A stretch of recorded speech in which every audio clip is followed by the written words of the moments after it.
उनके वालिद साहब बहुत नेक इंसान थे, बहुत अल्लाह वाले थे, मुझसे कभी मुलाकात नहीं, लेकिन 2 महीना पहले वीडियो कॉल के जरिए एक भाई ने बात कराई थी।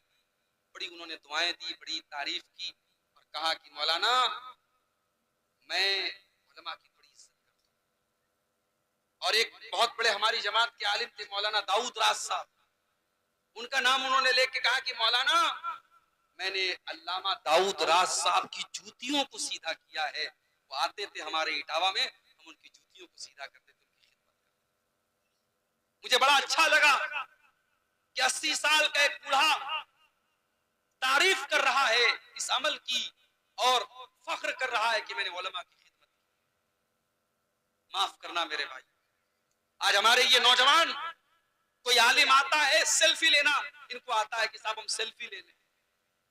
कोई मुकर्रिर आता है उसका वीडियो बना ले, एंट्री वीडियो बना ले, उसके साथ फोटो खिंचाने का तो बड़ा शौक है, मगर उलमा की इज्जत क्या होती है, उलमा का एहतराम क्या होता है, उलमा की खिदमत क्या होती है, हमारे नौजवानों को नहीं। मौलाना जर्जीस साहब के वालिद का जुमला आज भी मेरे कानों में गूंजता है। उन्होंने कहा कि मैंने अल्लामा दाऊद राज साहब की जूतियां सीधी, और मुझे बताया लोगों ने जब इटावा में कोई आलिम आता था, मौलाना जर्जीस साहब के वालिद हाफिज इलियास साहब रहमतुल्लाह अलैह अपने घर में दावत देते थे, खिलाते थे, पिलाते थे, गिफ्ट देते थे, ये कदर करते थे, उलमा की इज्जत करते थे। तो मेरे भाई मजबूरी आ सकती है, उनके वालिद की तबीयत खराब है, वो कैसे आए? 2 साल पहले मेरे साथ बहुत बड़ा एक्सीडेंट हुआ था। यूपी के एक प्रोग्राम से मैं लौट रहा था, मेरी पूरी कार जो है ट्रक में जाके लड़ गई, पूरी कार बिल्कुल ध्वस्त हो गई, बर्बाद हो गई, जान बच गई हमारी। डिजायर कार थी, आगे उसमें अगर वो न लगा रहता, क्या नाम है उसको, जो उसमें वो गैस होती है, क्या बोलते हैं, बम्पर नहीं भाई, जो जान बचाने के लिए लगा रहता है, उसका एयर बैग, एयर बैग ना होता तो अल्लाह अल्लाह ताला ने हिफाजत की, खतरनाक हादसा हुआ। जाहिर तो मुझे कोई चोट नहीं आई, मगर 1 हफ्ते तक ऐसा लग रहा था पूरी बॉडी हिल रही है, दुख रहा था, पूरा बदन दुख रहा था, इतना खतरनाक हादसा। पीछे जो हमारे साथी गए थे उनके तो सर में चोट लगी थी खतरनाक तरीके से, वो तो ऐसा बेहोश हो गए, मुझे लगा वो तो अल्लाह को प्यारे हो गए। ड्राइवर के पैर में खतरनाक चोट आई, और उसी के 1-2 दिन के बाद मेरा प्रोग्राम था झारखंड में पाकुड़। अब मैं कह रहा हूँ भाई मैं नहीं आ सकता यार, तबीयत नहीं सही है, इतना बड़ा हादसा हुआ है। अरे शेख आप नहीं आएंगे तो ये हो जाएगा, वो हो जाएगा, हम क्या जवाब देंगे? भाई मजबूरी हो सकती है। कोई इंसान अगर वादा करने के बाद नहीं आया है तो जरूरी नहीं कि उसने वादा खिलाफी की हो, उसके साथ मसाइल हो सकते हैं, उसके घर में कोई मसला हो सकता है, कोई बीमारी हो सकती है, कोई हादसा हो सकता है। अभी इस इलाके में 2 बार ऐसा हुआ कि मैं टाइम देके नहीं आया। अब मुजीबुर रहमान साहब भी परेशान है कि शेख नहीं आप आ जाइए, कटिहार से मेरे पास फोन आ रहा है कि नहीं मौलाना आप आ जाइए, और मैं जानता था मौसम खराब होगा, यही हालात होंगे, सामने 20-25 लोग बैठे होंगे बस। भाई जब मजमा होता है तो बोलने वाले को भी अच्छा लगता है, मजमा कम होता है तो बोलने वाले का हौसला भी डाउन हो जाता है, फर्क पड़ता है। मैं जानता था मौसम खराब होगा, पब्लिक रुकेगी नहीं, लेकिन अब वादा हो चुका है, और मैंने सोचा चलो भाई कम से कम 2 बार ऐसा हो चुका है, आज तो किसी तरीके से पहुंच। मेरे घर वाले मना करते हैं आप 4 व्हीलर का सफर मत किया कीजिए, रोड का सफर मत किया कीजिए, रिस्क है। हमारे ड्राइवर साहब बेचारे बड़ी स्पीड में चला के लेके आते हैं, वो हमारे बड़े जान पहचान के ड्राइवर हैं, अच्छे ड्राइवर हैं। मैं बिहार में कहीं जाता हूं उनको लेके जाता हूं, भरोसा है मुझे, लेकिन है तो इंसान। गाड़ी चल रही है 100 की स्पीड में, 150 की स्पीड में, सामने से कुछ भी आ सकता है, बिल्ली आ गई, कुत्ता आ गया, फिर गाड़ी कंट्रोल करना मुश्किल है, तो क्या होगा भाई? तो ये जान हथेली पे रख के हम लोग चलते हैं। और मैं तो कभी कभी सोचता हूं कि जितना मैंने बाई रोड सफर किया, मैं फख्र के तौर पे नहीं कहता, अल्लाह का शुक्र अदा करता हूं कि जितना बाई रोड और जितना लंबा लंबा सफर मैंने किया है शायद किसी ने किया हो। और सिर्फ सफर करना नहीं होता, ऐसा भी हुआ है, बनारस से 600 किलोमीटर दूर धनबाद में मेरा प्रोग्राम था, अभी 1 महीना हो रहा है, और इत्तेफाक से वो प्रोग्राम 20 के दिन में था। हमारे मुजीबुर रहमान भाई ने जब हमारे आज की ये प्रोग्राम की डेट ली, मैंने कहा कि देखिए मैं जुमेरात के अलावा कोई और दिन टाइम नहीं दे सकता, जुमेरात के अलावा कोई और दिन टाइम आप मुझसे लेंगे मुझे छुट्टी लेना पड़ेगा, मैं टीचर आदमी हूँ, छुट्टी मेरे पास नहीं। जुमेरात के दिन आप लेंगे, मैं कोशिश करूंगा आने की। अगला दिन जुमा रहेगा, मसला नहीं रहेगा मेरे। धनबाद में प्रोग्राम था, बुध का दिन था। बनारस से कार लेके 600 किलोमीटर जाना, रात में पहुंचना, प्रोग्राम करना, फिर वापस आना बनारस। बदन का अंजर पंजर ढीला हो जाता है मेरे भाई, हाथ पैर काम करने बंद कर। और रिस्क अलग होता है कि भागना है, आना है, जाना है, मगर हमें अल्लाह की जात पर भरोसा होता है। हम अच्छे काम के लिए जा रहे हैं, हम किसी बुरे काम के लिए, किसी गलत काम के लिए नहीं जा रहे, अल्लाह के दीन की बातों को पहुंचाने जा रहे हैं, कुरान और हदीस की बातों को पहुंचाने जा रहे हैं। सैकड़ों और हजारों लोगों में किसी एक इंसान ने अमल कर लिया, तो शायद यही अल्लाह ताला हमारी निजात का और हमारी हिफाजत का जरिया बना दे। और यही वजह है अल्लाह हिफाजत करता है, वरना इतने बड़े बड़े सफर हम करते हैं, कितने हादसे लोगों के साथ हो जाते हैं, मगर अल्लाह ताला हमारी हिफाजत करता है। मेरे भाइयों, ये अल्लाह का करम है, उसकी तौफीक है, इस मैदान की बरकत है, दावत के मैदान की, और लोगों की दुआएं। वल्लाह बड़ी खुशी होती है मेरे भाई, जब मेरे पास किसी का फोन आता है, मौलाना मैं रात में आपकी तकरीरों को पढ़ सुन के सोता हूं। ऐसे नौजवान मुझसे मिलते हैं, कहते हैं मौलाना मेरी माँ आपकी तकरीर सुने बगैर नहीं सोती है। हमें लगता है कि यार ये हमारा रातों को जागना, ये हमारा इतने लंबे लंबे सफर करना। और लोग कहते हैं मौलाना आपकी सेहत गिर गई, आपका चेहरा डाउन हो गया है। पिछले रमजान के पहले मैंने कितने सफर बाई रोड किए, मेरी सेहत पर खतरनाक असर पड़ा, लोगों ने साफ कह दिया कि आपकी सेहत बहुत गिर गई है। लेकिन ये सारी थकावट और ये सारी सेहत की का नुकसान मेरे भाइयों खत्म हो जाता है जब हम ये सुनते हैं कि कोई अल्लाह की बंदी या बंदा हमारी तकरीरों को सुन करके सुधर गया, उसकी इस्लाह हो गई। हमें लगता है यार हमारी। तो मेरे नौजवान भाइयों, अपनी नौजवानी की कदर, आज ताकत है अब्दुल गफ्फार साहब के अंदर, कल नहीं। आज दौड़ सकता हूं, कल नहीं दौड़ पाऊंगा। आज आ सकता हूं इतना लंबा सफर करके, कल नहीं आ पाऊंगा। जब तक ताकत है, जवानी है, अल्लाह की रजा के कामों में, नेकी के कामों में, अच्छे कामों में अपनी ताकत को इस्तेमाल करो। मेरे नौजवान साथियों, आज आपकी खराबी से उम्मत की खराबी है, आपकी बर्बादी से उम्मत की बर्बादी। और आगे बढ़िए, उम्मत अगर आज बर्बादी के दहाने पर पहुंची है तो उसकी एक बहुत बड़ी वजह उम्मत की औरतों का बिगाड़ है। अरबी का एक जुमला है, अल-मरअतु निस्फुल उम्मा, औरत उम्मत का आधा हिस्सा होती है। दुनिया की आधी आबादी औरत की होती है, और बाकी आधी आबादी को जन्म देने वाली भी औरत होती है, मर्द को जन्म देने वाली भी औरत होती है। औरत बिगड़ जाए, औरत खराब हो जाए, औरत बर्बाद हो जाए तो समाज सही नहीं हो सकता। और फिर औरत मुसलमान औरत की अपनी एक पहचान। मुसलमान औरत जब नकाब पहन करके निकलती है तो मुनाफिकों और काफिरों के सीनों पर सांप लौटते हैं कि ये कौन आ गई। उसके नकाब से सबसे ज्यादा तकलीफ होती है तो इस्लाम के दुश्मनों को तकलीफ। इसीलिए अल्लाह कुरान में कहता है, या अय्युहन नबी कुल लिअज़वाजिका व बनातिका व निसाइल मुमिनीन युदनीना अलैहिन्ना मिन जलाबिबिहिन्ना। ऐ नबी अपनी बीवियों से कह दीजिए, अपनी बेटियों से कह दीजिए, और तमाम मोमिना औरतों से कह दीजिए, युदनीना अलैहिन्ना मिन जलाबिबिहिन्ना। जब वो अपने घर से निकला करें तो अपने ऊपर जिल्बाब डाल लें, अपने ऊपर नकाब डाल लें, अपने ऊपर बुर्का डाल लें। ज़ालिका अदना अय्योर अपना फला यूज़ैन, ये नकाब उनकी पहचान बन जाएगा, ये बुर्का उनकी पहचान बन जाएगा।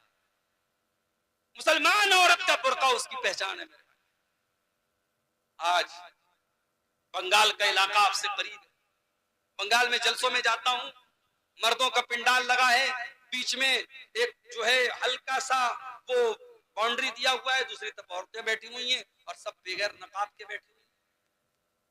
ये मुनासिब नहीं है।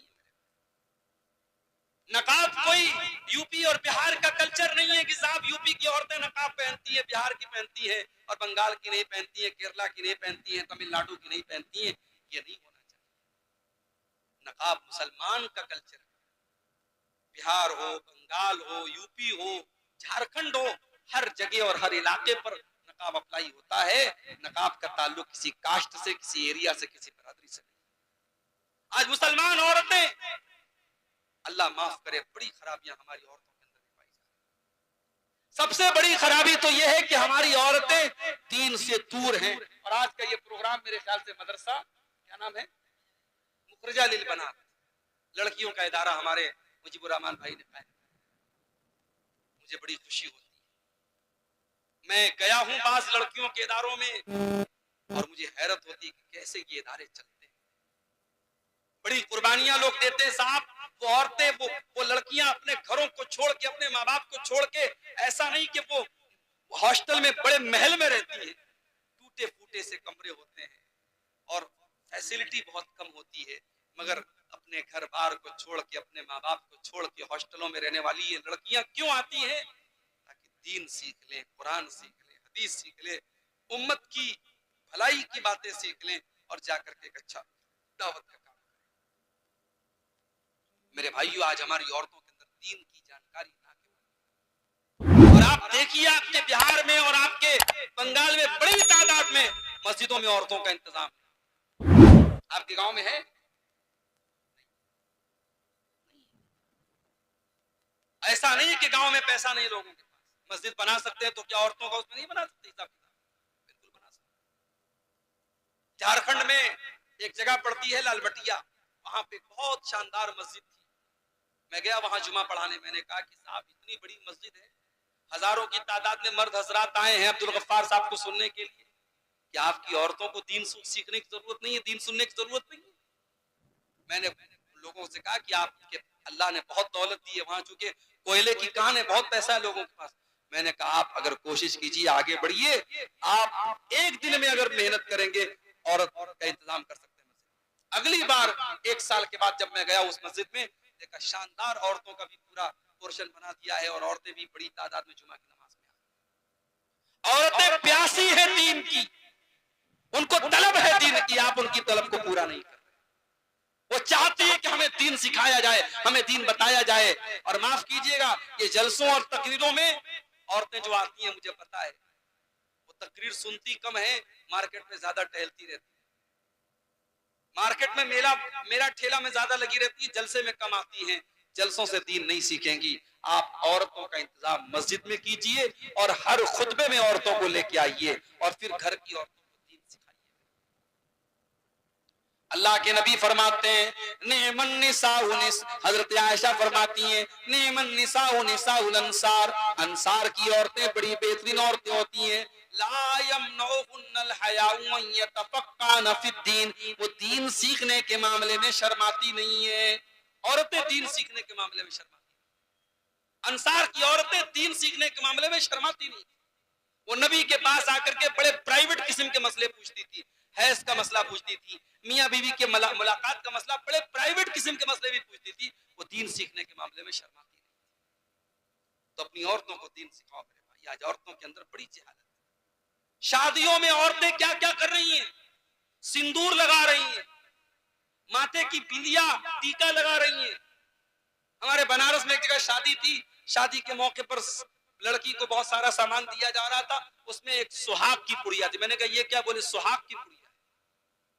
उसमें क्या है? सिंदूर है, उसमें कुछ जड़ी बूटी है, कुछ सामान है, उसका नाम रख दिया सुहाग की पुड़िया। इस्लाम में कोई सुहाग वाग नहीं है साहब। इस्लाम में शादीशुदा औरत की सुहाग की कोई निशानी नहीं। लड़की ने निकाह कर लिया, बस यही निशानी है। उसके गले में मंगलसूत्र का होना, उसके बाल में जो है वो सिंदूर का होना, उसके माथे पर बिंदिया का होना, ये सब जिहालत है, ये सब गैर इस्लामी कल्चर है। इस्लाम का इससे कोई ताल्लुक नहीं। औरतों में बहुत सारी जिहालत है। शादी होती है साहब, उसमें देख लीजिए कितनी रस्में हैं। हल्दी की रस्म हो रही है, शादी के 1 दिन पहले रात में बैठ करके औरतें गाना गा रही हैं, नाच रही हैं। मुसलमान की बात कर रहा हूं, उनके घरों की बात कर रहा हूं, नाच गाना हो रहा है। वो देहातों में पता नहीं क्या क्या बिरहा वगैरह गाती हैं, गीत गाती हैं लड़कियां, जवान औरतें वो आके गीत गाती हैं शादी के मौके पर। ये सारी चीजें गलत है। हल्दी की रस्म होती है, शादी के 2-4 दिन पहले हल्दी लगती है दुल्हन को। अब उसमें जितनी लड़कियां आती है सब हल्दी कलर का कपड़ा पहनती है, दावत होती है। गरीब आदमी बेचारा शादी करने के लिए उठता है, परेशान हो जाता है, कहां से शादी। गरीब आदमी के लिए शादी करना चैलेंज हो चुका है। बेचारा बैंक से लोन लेता है, कर्जे लेता है, घर मकान बेचता है, तब जाकर के गरीब अपनी बेटी की शादी करता है। मेरी माँ और बहनों, आपकी जिम्मेदारी, अगर आप तक मेरी आवाज पहुंच रही है, आपकी जिम्मेदारी बहुत बड़ी। ये रस्म और रिवाज जब तक आप नहीं चाहेंगे नहीं टूट सकते, और जिस दिन औरतें चाहेंगी इंशाअल्लाह ये जहेज की रस्म, ये बारात की रस्म, ये मंगनी की रस्म सब खत्म हो जाएगी। औरतें अगर तय कर लें, औरत के अंदर अल्लाह ताला ने बात मनवाने की बड़ी ताकत, औरत बात मनवाना जानती है। भाई फिरौन इतना बड़ा जालिम था, किसी की बात नहीं मानता था, मगर फिरौन अपनी बीवी की बात मान गया। जब मूसा अलैहिस्सलाम हजरत आसिया की गोद में पहुंचे, फिरौन की बीवी की गोद में पहुंचे, तो फिरौन की बीवी ने क्या कहा? वकालत इम्रातु फिरौन ला तक़्तुलूहु असा अन यनफ़अना औ नत्तखिज़हु वलदा। फिरौन की बीवी ने कहा कि है मेरे सरताज, इस बच्चे को कत्ल न कीजिए, ये बच्चा कल हमें फायदा पहुंचाएगा, हमारे काम आएगा। फिरौन की बीवी, बहुत जालिम था फिरौन, मगर फिरौन की जब बीवी बोली इसको कत्ल मत कीजिए, तो फिरौन मान गया। उसने कहा ठीक है, तुम कहती हो तो मान जाओ। और फिरौन ने अपनी बीवी की बात मानी। तो मेरे भाइयों, अपने घर की औरतों को दीनदार बनाओ, ताकि वो अपने शौहरों से दीन की बातें मनवाएं। शौहर सिगरेट पी रहा है, बीवी ऐसी हो शौहर की सिगरेट छुड़वा दे। शौहर शराब पी रहा है, बीवी ऐसी हो शौहर की शराब छुड़वा दे।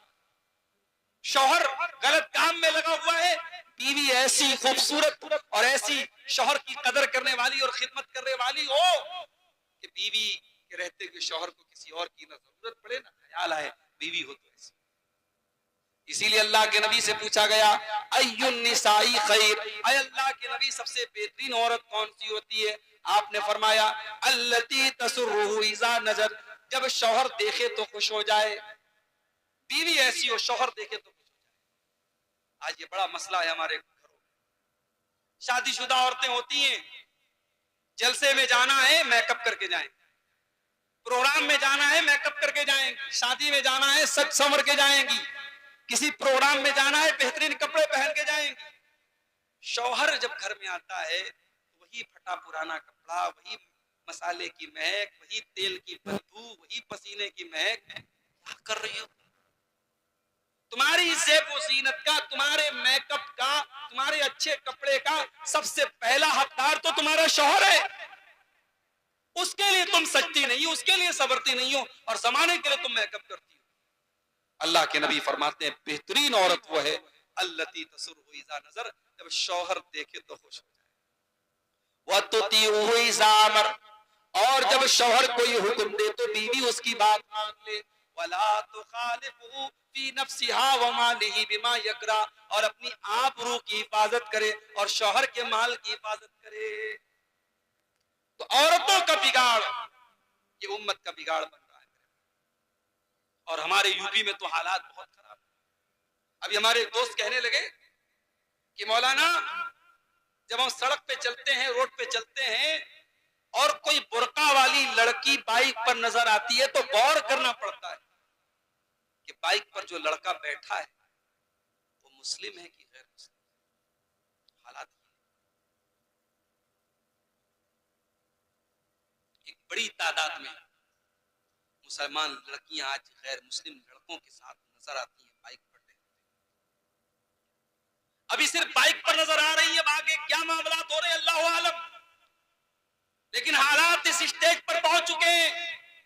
मुसलमान की लड़की कॉलेज में जा रही है, मुसलमान की लड़की कोचिंग में जा रही है, मुसलमान की लड़की ट्यूशन करने जा रही है, और गैर मुस्लिम लड़कों के साथ दोस्ती कर रही है, घूम रही है, फिर रही है, गुलछर्रे उड़ा रही है। और फिर हालात ये भी आते हैं कि साहब उनके साथ फरार हो जाती है और अपने माँ बाप की नाक कटवा करके उसके मजहब में दाखिल भी हो जाती है, मुर्तद भी हो जाती है। कितने वाकयात हो चुके हो रहे हैं। हमें अपनी लड़कियों को, अपने घर की औरतों को कम से कम इस लायक तो बनाए मेरे भाई कि कोई सोशल मीडिया पे आके कोई उनको आई लव यू और मोहब्बत का इकरार करके कोई उनको अपने जाल में न फंसा ले। कम से कम इस लायक तो अपनी बच्चियों को बनाओ। ईमान इतना हकीर है, ईमान इतना सस्ता है, किसी ने मोहब्बत के दो चार बोल बोल दिए, किसी ने आई लव यू बोल दिया, किसी ने मोहब्बत का इकरार कर दिया, ये लट्टू हो गई, अपना दीन, अपने जान, अपनी आबरू सब बर्बाद कर डाली। नहीं मेरे, नहीं मेरी माँ और बहन, अपने ईमान की हिफाजत, अपने दीन की कदर करो, अपने ईमान और तौहीद की हिफाजत करो। हमने हजरत सुमैया का वाकया पढ़ा है। सुमैया बूढ़ी हो चुकी है, जवान बेटा आंखों के सामने मौजूद है, और अबू जहल कहता है सुमैया अगर तूने मोहम्मद का दीन न छोड़ा, इस्लाम न छोड़ा, ऐ सुमैया तेरे जवान बेटे के सामने तुझे नंगा कर देंगे। एक माँ अपने जवान बेटे के सामने नंगी, कोई मामूली बात तो नहीं है मेरे भाई, बड़ी आजमाइश की बात।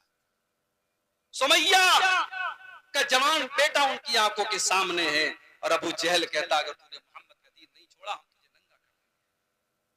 सुमैया ने यह आजमाइश भी गवारा कर ली, और जवान बेटे के सामने उसके बदन का कपड़ा उतार दिया गया, और अबू जहल ने बर्छी मार करके उनकी शर्मगाह पर हमला करके उनको शहीद कर डाला।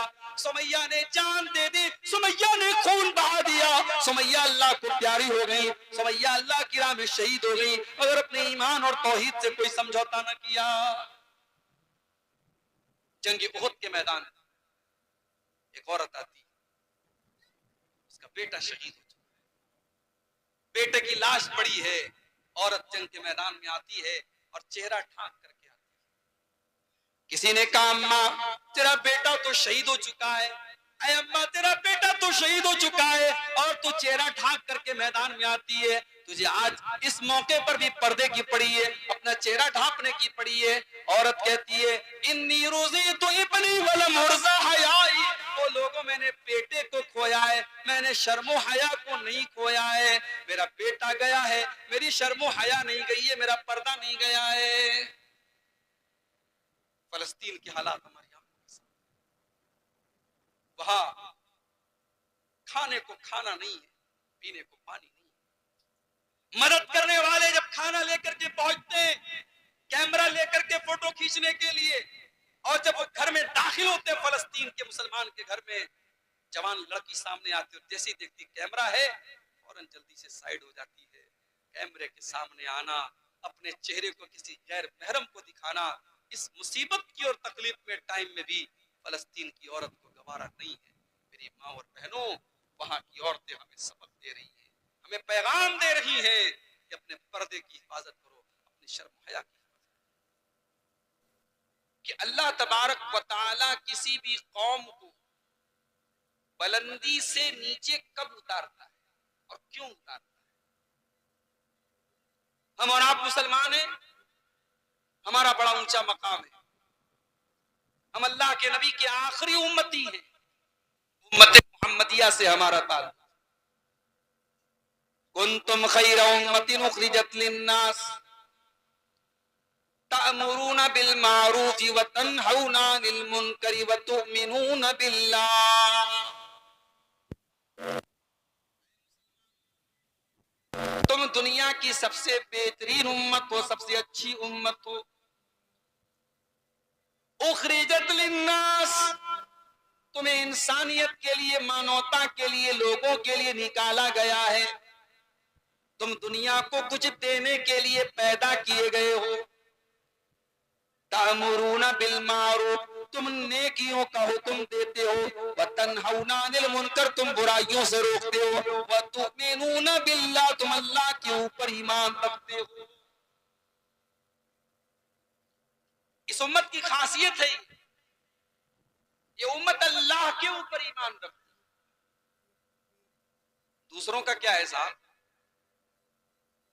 कोई चूहा की इबादत कर रहा है, कोई सांप के आगे हाथ जोड़ रहा है, कोई गाय के आगे सर झुका रहा है, कोई गाय के पेशाब को पी रहा है। हमने अगर इबादत की है तो अल्लाह, हमारा सर अगर झुकता है तो अल्लाह के आगे झुकता है, हमारे जुबान से अगर तारीफ बयान होती है तो अल्लाह की तारीफ बयान। ये खासियत है हमारे मजहब की, ये खासियत है इस उम्मत। हम तो उम्मते मोहम्मदिया हैं, सबसे बेहतरीन उम्मत है। जब अल्लाह के नबी को हुक्म दिया गया कि आप खाने काबा की तरफ मुंह करके नमाज पढ़े, तकरीबन 17 या 18 महीने अल्लाह के नबी सल्लल्लाहु अलैहि वसल्लम ने बैतुल मुकद्दस की तरफ मुंह करके नमाज पढ़ा था, और उसके बाद अल्लाह का हुक्म आया कि ऐ नबी आप अपना चेहरा खाने काबा की तरफ फेर। उस मौके पर भी अल्लाह ने क्या फरमाया, कुरान का दूसरा पारा उठा, वकज़ालिका जअलनाकुम उम्मतन वसतन लितकूनु शुहदा अलन नासी व यकून अर्रसूलु अलैकुम शहीदा। ऐ मुसलमानों, हमने तुमको दुनिया की सबसे बेहतरीन उम्मत बनाया है, सबसे बेहतरीन कौम बनाया है। उम्मतों वसता, हमने तुमको बेस्ट कम्युनिटी बनाया है। हम बेस्ट कम्युनिटी, हम सबसे बेहतरीन समाज के लोग हैं। मगर आज हालात क्या है? आज हमें अछूत बना दिया। आज हालात ये हो गए कि मुल्क के बड़े बड़े ओहदों पर विराजमान शख्सियतें मुसलमानों के बारे में उल्टे सीधे कमेंट कर रही हैं, मुसलमानों को गालियां दी जा रही हैं, मुसलमानों के सर से छत छीनने की साजिशें की जा रही हैं, मुसलमानों के वजूद पर सवाल खड़े किए जा रहे हैं। क्या ये हालात देख करके मेरे भाइयों, हमारी और आपके जहन में सवाल नहीं पैदा होता कि ऐसा क्यों हो रहा है? जब हम सबसे बेहतरीन उम्मत है, सबसे अच्छी उम्मत है, अल्लाह को मानने वाले लोग हैं, तो हमारे साथ ऐसा क्यों हो रहा है? अल्लाह ने जवाब दिया, इन्नल्लाह ला युगय्यिरु मा बिक़ौमिन, बेशक अल्लाह ताला किसी कौम के हालात को नहीं बदलता है, हत्ता युगय्यिरु मा बिअनफुसिहिम, जब तक वो कौम के लोग अपने हालात को न बदल लें। वइज़ा अरादल्लाहु बिक़ौमिन सूआ, और जब अल्लाह ताला किसी कौम को बर्बाद करना चाहता है, किसी कौम को तबाह करना चाहता है, किसी कौम को सवाल पजीर करना चाहता है, फला मरद्द लहू, तो अल्लाह के इस अमल को कोई रोकने वाला नहीं है। वमा लहुम मिन दूनिही मिन वाल, और उस कौम को अल्लाह के अजाब से कोई बचाने वाला नहीं है। अल्लाह के अजाब से कोई नहीं बचा सकता। ये उम्मत आज उस स्टेज पर खड़ी है कि सोचे और गौर करे कि अल्लाह तबारक व तआला ने इस उम्मत को इस बुलंदी से यहां क्यों पहुंचा दिया, ये यहां क्यों पहुंची है। ये उम्मत आज अपने हालात पर गौर करे मेरे भाइयों, इससे अपने सवालों का जवाब मिल जाए। इस उम्मत की पहचान तौहीद है। इस उम्मत को अल्लाह ने इज्जत दी तो तौहीद की वजह से दी है। इस उम्मत को दुनिया में अगर नाम मिला, मकाम मिला, रुतबा मिला, मर्तबा मिला, रिस्पेक्ट मिली, सम्मान मिला, तो तौहीद की वजह से मिला। लेकिन आज इस उम्मत के अंदर भी एक बड़ी तादाद में शिर्क का अमल किया जा रहा है। औरतें भी शिर्क कर रही हैं, मर्द भी शिर्क कर रहे हैं, मज़ारों पर भी शिर्क हो रहा है, पत्थरों के आगे भी सजदा किया जा रहा है, धागे बांधे जा रहे हैं, तावीज बांधे जा रहे हैं, नक्शो निगार बांधे जा रहे हैं। आज इस उम्मत के अंदर भी शिर्क हो रहा है। और अगर आपको यकीन ना आए, आप के बिहार में शायद कम मिसालें मिलेंगी, आप बाकी इंडिया के और इलाकों में चले जाएं। जैसे हर कंकर में शंकर का अकीदा है, तो हर मजार में परवरदिगार का अकीदा है। अजमेर से लेकर के बहराइच तक और यूपी से लेकर के बंगाल तक कौन सा ऐसा स्टेट है जहां मुसलमानों के कुछ ऐसे मकामात ना हो, जहां किसी अल्लाह के वली की, किसी नेक इंसान की कब्र पे बाकायदा सजदे ना हो रहे हों, और वहां अपनी हाजतें ना मांगी जा रही हों, और वहां हाथ ना फैलाए, और कव्वालियां बनाई गई, भर दो झोली मेरी या मोहम्मद, ऐ मोहम्मद मेरी झोली भर दो। अल्लाह अपने नबी से कुरान में कहता है, व इन यमसस्कल्लाहु बिखैरिन फला राद्द लिफज़लिही, ऐ नबी अगर अल्लाह ताला आपको कोई भलाई पहुंचाना चाहे तो कायनात की कोई ताकत नहीं रोक सकती। अगर अल्लाह ताला कोई नुकसान पहुंचाना चाहे तो कायनात की कोई ताकत बचा नहीं सकती, कोई भलाई पहुंचाना चाहे तो कायनात की कोई ताकत रोक नहीं सकती। अल्लाह कुरान में अपने नबी से बार बार कहता है, कुल ला आलमुल गैब, ऐ नबी आप कह दीजिए मैं गैब की बातें नहीं जानता। कुरान तो ये कह रहा है, और कव्वाली क्या कह रही है, भर दो झोली मेरी या मोहम्मद, मोहम्मद सल्लल्लाहु अलैहि वसल्लम से झोली भरवाई जा रही। यहां तक कहा गया वही जो मुस्तवी ये अर्श था खुदा होकर उतर पड़ा मदीने में मुस्तफा होकर। यहां तक कहा गया हाजियों काबा देख लिया, आओ काबे का काबा देख लो। यानी नबी की कब्र को नबी जहां दफन है, नबी के उस मकाम को काबे से भी अफजल करार दिया गया कि वो काबे का काबा है। काबा भी उसका चक्कर लगाता है, काबा भी उसका तवाफ करता है। ये अकीदा मुसलमानों में पैदा किया गया और इसीलिए मौलाना अल्ताफ हुसैन हाली ने 100 साल पहले नक्शा खींचा था, बिल्कुल सही नक्शा खींचा कि सारे काम जो गैर मुस्लिम करता है और हम कहते हैं साहब वो काफिर है, वो मुशरिक है, वो जहन्नमी है, वही काम आज मुसलमान करता है। वो अपने मंदिरों में करता है, अपने पत्थर की मूर्तियों में करता है, तो हम कहते हैं साहब काफिर है, मुशरिक है। और मुसलमान वही काम कब्रों पे जाके करता है तो सही हो जाता है। ऐसा कैसे हो सकता है? करे गैर कर पुत की पूजा तो काफिर, कवाकिब में माने करिश्मा तो काफिर, चूंकि आग पर तेरे सजदा तो काफिर, जो ठहराए बेटा खुदा का तो काफिर। मगर मोमिनों पर कुशादा है राहें, परस्तिश करें शौक से जिसकी चाहें। नबी को जो चाहे खुदा कर दिखाए, इमामों का रुतबा नबी से बढ़ाए। मज़ारों पे जा जा के नजरें चढ़ाए, शहीदों से जा जा के मांगे दुआएं। न तौहीद में कुछ फर्क इससे आवे, न इस्लाम बिगड़े न ईमान जावे। बेड़ा गर्क करके रखा है मेरे भाइयों आज इस उम्मत का इन हरकतों ने। कब्र परस्ती और मजार परस्ती और शिर्क में इस उम्मत का बेड़ा गर्क करके रखा। और इसीलिए अल्लाह के नबी फरमाते हैं ला तक़ूमुस्सा, कयामत उस वक्त तक नहीं आएगी हत्ता याबुदुल औताना, यहां तक कि मेरी उम्मत की पूजा होगी। अभी आरिफ मोहम्मद खान साहब बीजेपी के नेता हैं और गवर्नर भी हैं, गालिबन केरल के गवर्नर हैं।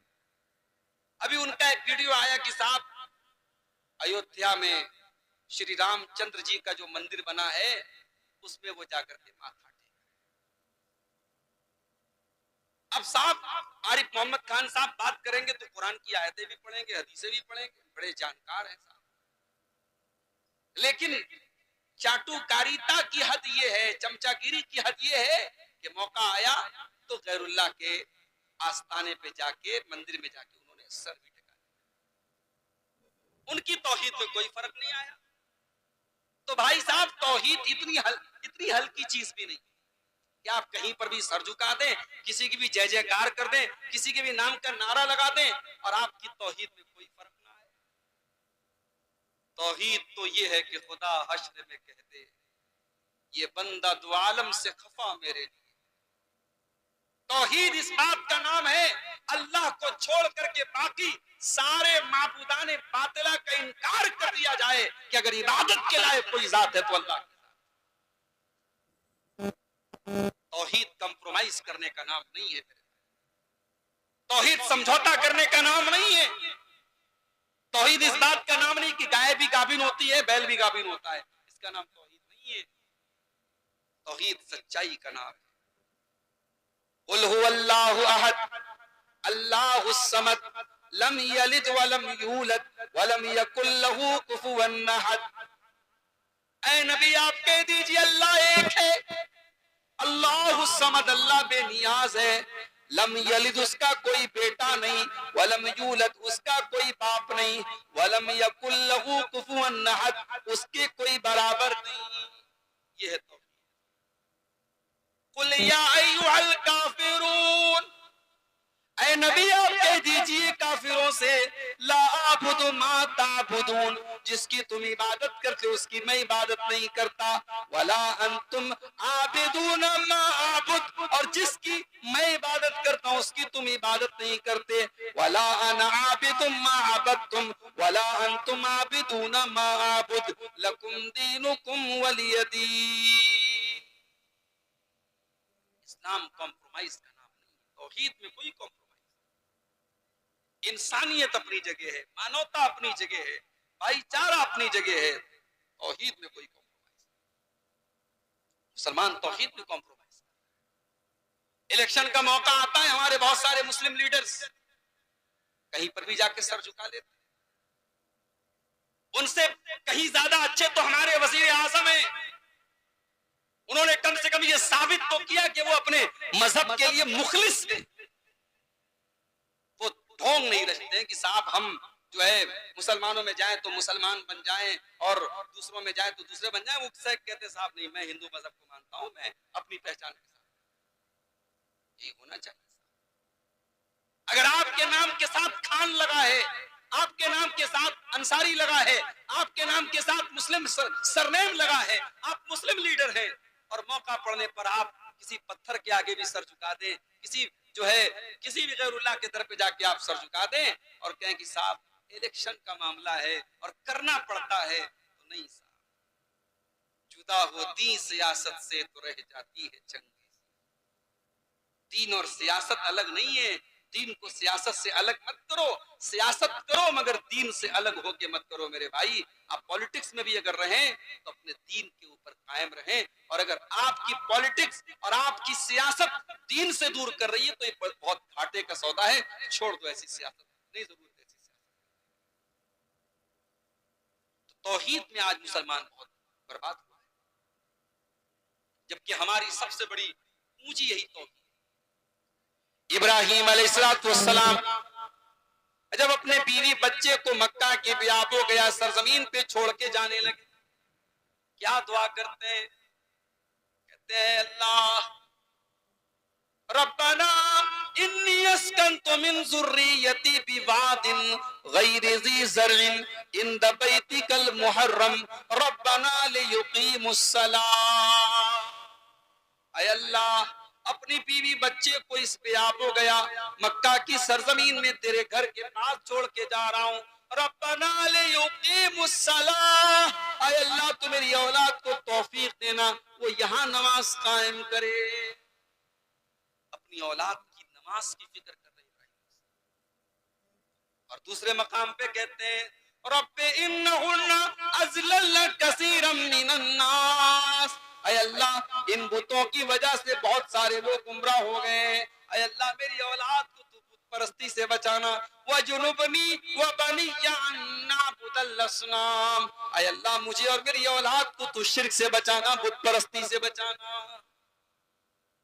आज बॉलीवुड के बड़े बड़े हीरो जो होते हैं, जिनके ऊपर हम बड़ा फख्र करते, साहब ये खान साहब है, ये खान साहब है, ये खान साहब है, उनके यहाँ इस्लाम नाम की क्या चीज है?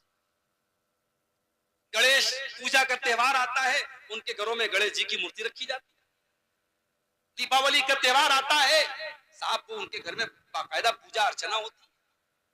होली का त्योहार आता है, पूरा परिवार होली खेलता है। न दीन है, न हया है, न तहजीब है, न शर्म है, और हम साहब बड़े फख्र हो रहे हैं, बड़ा फख्र कर रहे हैं, बड़े लड्डू हो रहे हैं, साहब मुसलमान लोग हैं, खान साहब लोग हैं। आमिर खान है, उनकी जवान बेटी बिल्कुल नंगी, आधी नंगी होकर के बाप के साथ फोटो खिंचा रही है, बाप को कोई शर्म नहीं आ रही। एक अभी बॉलीवुड की एक बहुत बड़ी हीरोइन ने अपने जवान बेटे से पूछा कि बेटा तू कुंवारा है कि नहीं, तू कुंवारा है या तेरा कुंवारापन खत्म हो गया है, तू अब तक कितनी औरतों के साथ सोया है? ये एक जवान बेटे से उसकी मां पूछ रही है, ऑन द कैमरा पूछ रही है। ये कल्चर आज हमारे बॉलीवुड का है, और हम साहब बड़े फख्र करते कि हमारे खान साहब लोग हैं। तो मेरे भाइयों, अपनी तौहीद की हिफाजत, अपने ईमान की हिफाजत, ये जो जूते पड़ रहे हैं हमको, इसी तौहीद से दूर होने की वजह से जूते पड़। और वल्लाह जब तक हम तौहीद पर वापस नहीं आएंगे, जब तक ये कब्रों पर और मजारों पर सजदा करना नहीं छोड़ेंगे, जब तक अल्लाह की तौहीद के दर पर वापस नहीं आएंगे हमारे मसाइल हल नहीं हो सकते। कोई हुकूमत, कोई पार्टी, कोई हमारे मसाइल हल नहीं कर सकता। हमारा अल्लाह हमसे नाराज है और अल्लाह को अगर राजी करना है तो हमें तौहीद के रास्ते पर आना।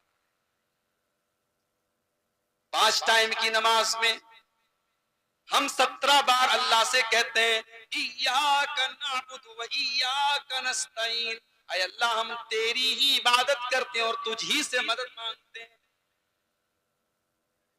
नमाज में तो इय्याका नअबुदु व इय्याका नस्तईन का इकरार किया जा रहा है और नमाज के बाहर कोई या अली मुश्किल कुशा का नारा लगा रहा है, कोई या ख्वाजा गरीब नवाज का नारा लगा रहा है, कोई या गौसे आजम का नारा लगा रहा है, कोई दुकान का नाम केजीएन लगा रहा है, कोई अपने घर पे ख्वाजा गरीब नवाज लिख रहा है। ये शिर्क है। अल्लाह के अलावा किसी और को गरीब नवाज कहना, अल्लाह के अलावा किसी और को दस्तगीर कहना, अल्लाह के अलावा किसी और को गौसे आजम कहना, अल्लाह का हक किसी और को देना, इसी का नाम शिर्क है मेरे भाइयों। और अल्लाह को शिर्क बर्दाश्त, अल्लाह बहुत गैरत वाला है। एक शादीशुदा इंसान है, उसकी बीवी उससे कहेगी मैं आपसे बहुत मोहब्बत करती हूँ मगर मैं पड़ोसी से भी बहुत मोहब्बत करती हूँ, रखेंगे आप उसको निकाह में? बीवी मेरी है, मोहब्बत किसी और से। अच्छा अगर वो ये कहे कि मैं आपसे भी मोहब्बत करती हूँ,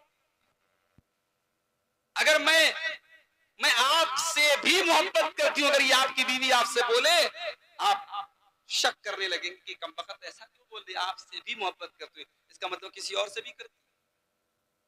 बीवी और शौहर की मोहब्बत में भी आपको शिरकत और पार्टनरशिप गवारा। मेरा अल्लाह जिसने हम सबको पैदा किया, जो हमारे दिलों की धड़कनों को चला रहा है, जो हमारी सांसों को चला रहा है, हमें खिला रहा है, हमें पिला रहा है, हम पर बारिश नाजिल कर रहा है, हमको सूरज की रोशनी दे रहा है, हमको अनाज दे रहा है, हमको अल्लाह जिला रहा है, खिला रहा है, पिला रहा है। हम उस अल्लाह को छोड़ करके, उसकी धरती पर रह करके, उसकी ऑक्सीजन में सांस लेकर के, उस अल्लाह को छोड़ करके किसी और के आगे सर झुकाएं, किसी और की जय जयकार करें, किसी और के आगे जाके माथा टेके, सोचो मेरे भाई अल्लाह कितना नाराज होगा। इसीलिए अल्लाह कुरान में कहता है इन्नल्लाह ला यगफिरु अन युशरका बिही व यगफिरु मा दून ज़ालिका लिमन यशा। मेरे बंदो, अल्लाह ताला तुम्हारे सारे गुनाहों को माफ कर देगा मगर शिर्क को माफ नहीं करेगा। अल्लाह की इबादत में कोई पार्टनरशिप को अल्लाह माफ नहीं करेगा। ये पहली वजह है हमारी बर्बादी की, हमारा अकीदा खराब है। और आगे बढ़िए, इस उम्मत की बर्बादी की दूसरी वजह, इस उम्मत का नौजवान बर्बाद है। दुनिया की कोई कौम तब तक तरक्की नहीं कर सकती जब तक उस कौम का नौजवान आगे न हो। जिस कौम के नौजवान रात में मोबाइल पर बैठ करके 3-3 बजे रात तक लड़कियों से चैटिंग करते हो, जिस कौम के नौजवान शराब के नशे में धुत रहते हो, जिस कौम के नौजवान गुटखा खा खा करके अपनी सेहत को खराब करते हो, जिस कौम के नौजवान गंदी आदतों के जरिए अपने शरीर को बर्बाद कर रहे हो, जिस कौम के नौजवान ज़नाकारी और बदकारी की लानत में गिरफ्तार हो रहे हो, जिस कौम की नौजवान लड़कियां गैर मुस्लिमों के साथ बाइकों पर सैर कर रही हो, जिस कौम की नौजवान लड़कियां मुर्तद हो रही हो, जिस कौम का नौजवान हराम चीजों में लतपत हो, उस कौम का अंजाम मेरे भाइयों और क्या हो सकता है। इस उम्मत की उम्मीद है नौजवान, इस उम्मत का कैपिटल है नौजवान, इस उम्मत की पूंजी है नौजवान, और नौजवानों को भी आज सबसे ज्यादा बर्बाद किया जा रहा है। मेरे नौजवान साथियों, अपनी जवानी की कदर करो, अपनी जवानी की कीमत को समझो। कयामत के दिन अल्लाह ताला तुमसे सवाल करेगा तुमने अपनी जवानी को कहां गुजारा। फरमाया ला तज़ूलु कदमा इब्ने आदम मिन इंद रब्बिही यौमल क़ियामा। कयामत के दिन इंसान अपनी जगह से हिल न पाएगा जब तक 5 सवालों का जवाब न दे दे। अन उम्रिही फीमा अफना, तूने अपनी जिंदगी को कहां गुजारा। वान शबाबी फीमा अबला, तूने अपनी जवानी को कहां गुजारा। वान माली मिन ऐन इक्तसबहु, तूने माल कहां से कमाया। व फीमा अनफक़हु, और कहां पे खर्च किया, कहां से माल कमाया। अभी मेरे एक अकाउंट में बैंक की तरफ से मैसेज आया कि आपका अकाउंट स्टॉप हो गया। मैं बड़ा परेशान हुआ, यार अकाउंट क्यों स्टॉप हो गया। बैंक गया मैं, तो बैंक का मैनेजर बोला कि आपके अकाउंट में स्टॉप हमने नहीं लगाया है, ये ऊपर से लगा है, क्राइम ब्रांच से लगा है। मैंने कहा या अल्लाह, मैंने कौन सा क्राइम। मैं बड़ा पता लगाने के बाद क्राइम ब्रांच गया, बनारस की जो उसकी ब्रांच है वहां गया, तो उन्होंने नेट से चेक किया कि मुंबई के किसी इंसान ने कंप्लेंट की है आपके अकाउंट के बारे में और आपका अकाउंट स्टॉप हुआ, पता कीजिए मुंबई। फिर मुंबई में जहां का मसला था वहां मेरे कुछ दोस्त थे, मैंने उनको फोन किया कि यार ऐसा ऐसा मसला है, तो उन्होंने पता लगाया थाने पे जाकर के मुंबई में, तो वहां से मालूम ये हुआ कि मेरे अकाउंट में कहीं से पैसा आया। अब भाई मैं कहीं तकरीर में जलसे में गया टिकट बनाने के लिए फ्लाइट का या ट्रेन का, मैंने कहा कि भाई साहब आप 2000-5000 मेरे अकाउंट में डाल दें। अब जाहिर है कि पूरे हिंदुस्तान में आना जाना होता है, कौन क्या है मैं क्या जानता। तो हुआ क्या है कि मेरे अकाउंट में जो पैसा आया वो किसी और के अकाउंट से आया, उसके अकाउंट में किसी और के अकाउंट से आया, उसके अकाउंट में इस तरीके से पूरी एक चेन बनी है। और 15वें नंबर पर जिसके अकाउंट में पैसा आया उसने एटीएम चोरी करके पैसा, एक इंसान ने एटीएम चोरी करके मान लो 10,000 रुपया उसने एटीएम चोरी के जरिए हासिल कर लिया, गलत तरीके से हासिल कर लिया, और फिर उस 10,000 को उसने किसी और को भेजा, उसने किसी और को भेजा, उसने किसी और को भेजा, और आखिर में किसी तरीके से वो मेरे अकाउंट में आ गया। तो पुलिस ने और इंटेलिजेंस ने क्या किया कि उस पूरी चेन को, जितने अकाउंट आए थे उस सबको ब्लॉक। ये हालात है। अब तो बहुत होशियार रहना पड़ेगा कि साहब हम किसी से अगर हम किराए के लिए अगर हम अपने अकाउंट में पैसा भी ले तो क्या है कैसा है पता करना पड़ेगा, बहुत बड़े रिस्क की बात हो गई। आपके इसी झारखंड में जामताड़ा में नौजवानों की एक बड़ी तादाद ये काम कर रही है, लोगों को फोन करके उनसे झूठ बोल करके धोखा दे करके फ्रॉड करके उनके एटीएम से पैसे उड़ा करके लाखों करोड़ों की बिल्डिंगें खड़ी कर रहे हैं। मेरे प्यारे साथियों, ये पैसा कमाने के नाजायज तरीके आज हमारा नौजवान, आईपीएल का मैच चल रहा है, एक एक मैच पर सट्टा हो रहा है और नौजवान सट्टेबाजी के जरिए पैसा कमा रहा है। ये ड्रीम 11, ये फला फला, ये तमाम ऐप के जरिए हराम और नाजायज तरीके से पैसा कमाने की होड़ लगी है। मेरे नौजवान साथियों, अल्लाह ने आपको हाथ और पैर दिए हैं, या तो तिजारत करो, अगर दिमाग है अगर पैसा है तो तिजारत करो, बिजनेस करो, और अगर इतना दिमाग नहीं है तो मेहनत और मजदूरी करके अपनी मेहनत मजदूरी की कमाई खाओ, अपने हाथ पैर तोड़ करके हराम तरीके से पैसे मत कमाओ। अल्लाह ने फरमाया, अल्लाह के नबी ने फरमाया, मिन ऐन इक्तसबहु, तुमने माल कहां से कमाया है, वफीमा अनफकहु, तुमने माल कहां खर्च किया है, इसका भी तुम्हें हिसाब देना। नौजवान आज ये सोचता नहीं है कि उसको अपनी जवानी का हिसाब देना है। अल्लाह के नबी फरमाते हैं, इग़तनिम खमसन क़ब्ल खमसिन, 5 चीजों की कदर करो 5 चीजों के आने से पहले, शबाबक क़ब्ल हरमिक, अपनी जवानी की कदर करो बुढ़ापे के आने से पहले। आज जवानी है कल नहीं, आज ताकत है कल नहीं होगी।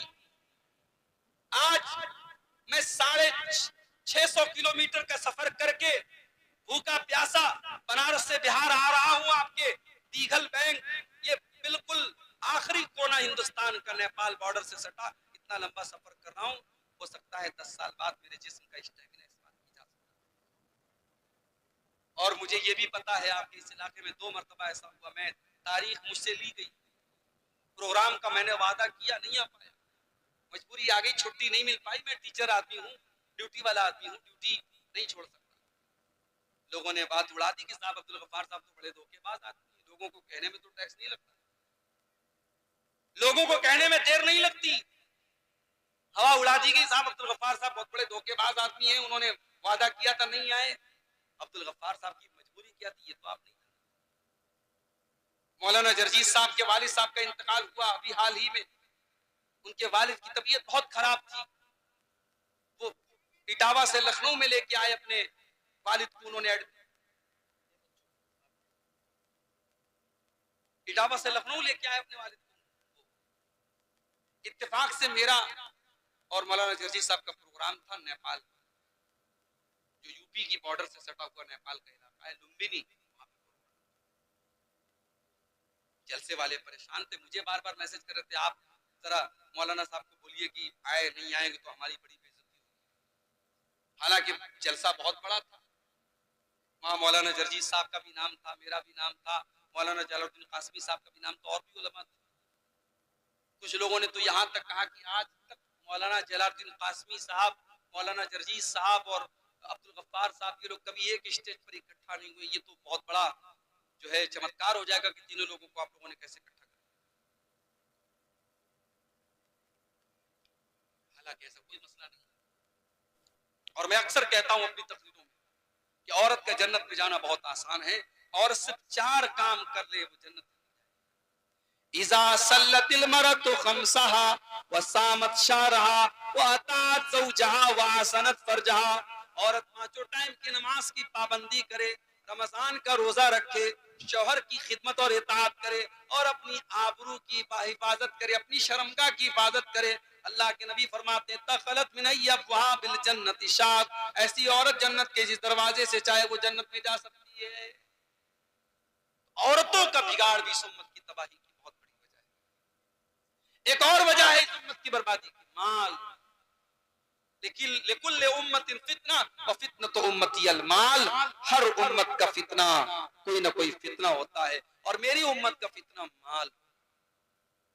माल कमा लिया इंसान ने तो समझता है कि साहब हम तो फिरौन के भी बाप बन गए। 4 पैसा जिसके पास आ गया, वो शबीना अदीब का शेर है ना, जो खानदानी रईस हैं मिजाज रखते हैं नरम। जो खानदानी रईस हैं मिजाज रखते हैं नरम अपना, तुम्हारा लहजा बता रहा है तुम्हारी दौलत नहीं। लहजा बताता है मेरे। बड़े बड़े करोड़पति अरबपति भी रमजान में उमरा करने आप जाएं, इफ्तार किट बांट रहे हैं वहां मक्के में, मदीने में। करोड़पति, मगर साहब हाजियों की खिदमत करे, उमरा करने वालों की खिदमत। कोई गुरूर नहीं, कोई तकब्बुर नहीं। या तो साहब 4 पैसे के आगे बाप से आदमी तमीज से बात नहीं करता, मां से तमीज से बात नहीं करता। इसीलिए अल्लाह कुरान में जब कारून का वाकया बयान करता है तो कारून के बारे में अल्लाह कहता है कि ऐ कारून कान खोल करके सुन ले, अल्लाह ने तुझको दौलत दी है, तू अपनी दौलत के जरिए आखिरत की तैयारी कर। वब्तगि फीमा आताकल्लाहु दारल आखिरता वला तंस नसीबक मिनद दुनिया। ऐ कारून, अपनी दौलत के जरिए तू आखिरत की तैयारी कर। हाँ, दुनिया में जो तेरा हक है तू उसको मत भूल, लेकिन आखिरत की तैयारी कर। अल्लाह ने अगर आपको माल दिया है मेरे भाइयों, अपने माल के जरिए आखिरत की तैयारी। माल को बर्बादी का जरिया मत बनाओ, माल को तबाही का जरिया मत बनाओ, माल के जरिए आखिरत की तैयारी। सब ठाट पड़ा रह जाएगा जब लाद चलेगा बंजारा। कब्र की मिट्टी में न माल काम आएगा, न तिजोरी काम आएगी, न बैंक बैलेंस काम आएगा। वहां काम आएंगे तो आपके नेक अमल काम आएंगे। आपने अल्लाह की राह में जो किया होगा, जो खर्च किया होगा, जो नमाजें पढ़ी होंगी, जो नेकी की होगी, वही काम आएगी। मेरे प्यारे साथियों, माल आज हमें और आपको बर्बाद। भाई भाई में मुकदमा चल रहा है, क्यों? माल की वजह से। घरों में झगड़ा क्यों? माल की वजह से। एक दूसरे की जमीन नाजायज तरीके से क्यों हथिया रहा है? माल की वजह से। एक दूसरे का माल हड़पने के लिए हर तरीका अपना रहे, क्यों? माल की मोहब्बत। इसीलिए अल्लाह कुरान में कहता है व इन्नहु लिहुब्बिल खैरि लशदीद, इंसान माल की मोहब्बत में बहुत सख्त है। तो मेरे भाइयों, माल की मोहब्बत तो नेचुरल है, लेकिन माल की मोहब्बत में इतना न बढ़े, हम इतना हद से आगे न बढ़े कि हम नाजायज और हराम काम करने लगे। और एक आखिरी 2 चीजें बयान करके बात खत्म कर रहा हूँ, क्योंकि बहुत ज्यादा वक्त लेना भी मुनासिब नहीं है। आप हजरात, चूंकि मौसम भी सही नहीं है, आप हजरात भी थक चुके होंगे। 2 चीजें और बयान करके बात खत्म करता हूँ। आज हमारी तबाही और बर्बादी की एक बहुत बड़ी वजह जो मुझे समझ में आती है, वो ये है कि हम अपने उलमा से दूर हो रहे हैं, अपने उलमा से हम लड़ रहे हैं। इंटरनेट को आज हमने आलिम का दर्जा दे दिया। यूट्यूब को आलिम का दर्जा दे दिया, फेसबुक को आलिम का दर्जा दे दिया। फेसबुक पर कोई फतवा दे रहा है, हमने उसका फतवा सुन लिया। यूट्यूब पर कोई मसले का जवाब बता रहा है, हमने उसके मसले के जवाब को सही मान लिया। मेरे भाइयों, यूट्यूब के ऊपर और फेसबुक के ऊपर एक से एक गुमराह लोग भी मौजूद हैं और बड़े बड़े बहरूपिये भी मौजूद हैं। आलिम के भेष में शैतान भी मौजूद हैं, आलिम के भेष में आपको दीन से दूर करने वाले लोग भी मौजूद हैं। अपने उलमा से अपना ताल्लुक जोड़ो, जो सही स्कॉलर्स हैं, जो दीन के उलमा हैं, उनसे आप अपना ताल्लुक जोड़ो। मेरे प्यारे साथियों, अल्लाह के नबी फरमाते हैं कयामत के पहले एक ऐसा दौर आएगा, अल्लाह ताला दुनिया से उलमा को उठा लेगा, और जब उलमा को उठा लेगा, हत्ता इज़ा लम युबक़ि आलिमन, जब उलमा नहीं बचेंगे, इत्तख़ज़न नास रुऊसन जुहाला, तो अल्लाह तबारक व तआला के उलमा के चले जाने के बाद लोग जाहिलों को अपना सरदार बना लेंगे और जाहिलों से फतवा पूछेंगे और जाहिल उनको फतवे का जवाब देंगे और खुद भी गुमराह होंगे और दूसरों को भी गुमराह करेंगे। आपके गांव में, आपके इलाके में जो उलमा हैं, आप उनकी इज्जत कीजिए, उनकी कदर कीजिए, उनसे दीन का इल्म हासिल कीजिए और उलमा के कामों में उनका ताउन कीजिए। ये हमारे मुजीबुर रहमान भाई मदरसा चला रहे हैं, मैं जानता हूं मदरसा चलाना कोई आसान काम नहीं। इन लड़कियों के हॉस्टल पर जो खर्च होता होगा, इनके खाने पीने पर, इनके रहने सहने पर जो खर्च होता होगा, आज के इस दौर में मदरसा चलाना बड़ा मुश्किल काम है। और गैरों की नजर तो है ही है, दुश्मनों की नजर तो है ही है, हमारे अपनों की नजर भी मदरसों की तरफ बहुत टेढ़ी होती चली जा रही है और मदरसों को बहुत निशाना बनाया जा रहा है। ऐसे हालात में अगर ये मदरसे चल रहे हैं ताकि हमारी गांव की बेटियां, हमारी बच्चियां वो दीन सीखे, और अभी मेरे आने के पहले ये लड़कियां तकरीर भी कर रही थी और नज़्में भी सुना रही थी, इसका मतलब कि मेहनत हो रही है, इदारा तरक्की कर रहा है, काम कर रहा है, बस हमें उसको सपोर्ट करने की जरूरत है। इस बैकवर्ड इलाके में अगर आपके गांव में इदारा खुला है, लड़कियों का बनात खुला है, तो मेरे भाइयों आपकी जिम्मेदारी है कि आप उसको सपोर्ट करें। नबी अकरम ने अपने बच्चों की जरूरतों को कुर्बान करके मदरसा चलाया था अपने दौर में। आज हमें भी अपने बच्चों की, अपने बच्चों की जरूरतों को कुर्बान करके इन मदरसों का ताउन करना है। मैं आप सबसे इसके ताउन की भी अपील करता हूँ। मैं काफी थका हारा होने के बावजूद, चूंकि डायरेक्ट मुझे स्टेज पर बुलाया गया और बगैर आराम किए, बगैर खाए पिए मैं डायरेक्ट आकर के स्टेज पर बैठ गया और ये चंद बातें मैंने आपके सामने रखी हैं उम्मत के सवाल के असबाब के मौजू पर। मौजू और कुशादा और वसी है, बातें और भी कही जा सकती थी, मगर मैं समझता हूँ कि खैरुल कलाम मा क़ल्ल व दल्ला, जितनी बातें कही गई, बातें कम हों लेकिन मजबूत हों, मुदल्लल हों और लोगों को समझ में आए, वो काफी है। अगर इतनी ही बातों पर हमने अमल कर लिया तो इंशाअल्लाह हमारी हिदायत के लिए काफी होगा। हम अल्लाह से दुआ करते हैं आज का ये प्रोग्राम जिस मकसद के लिए किया गया है, अल्लाह उस मकसद में जलसे के मुंतज़मीन को कामयाब करे और मदरसा मखरजा बनात जो है, अल्लाह ताला इस इदारे को मजीद तरक्की अता फरमाए। इस इदारे की जो फारिगात हैं, जो लड़कियां यहाँ पढ़ रही हैं, अल्लाह उनको दीन की सच्ची दाइया और आलिमा बनाए। अल्लाह ताला हम सबको अपने दीन पर अमल करने वाला बनाए, जब तक दुनिया में जिंदा रखे, इस्लाम पर जिंदा रखे और हम सबका खात्मा ईमान पर हो। आमीन। व आखिर दावाना अनिल हम्दुलिल्लाहि रब्बिल आलमीन।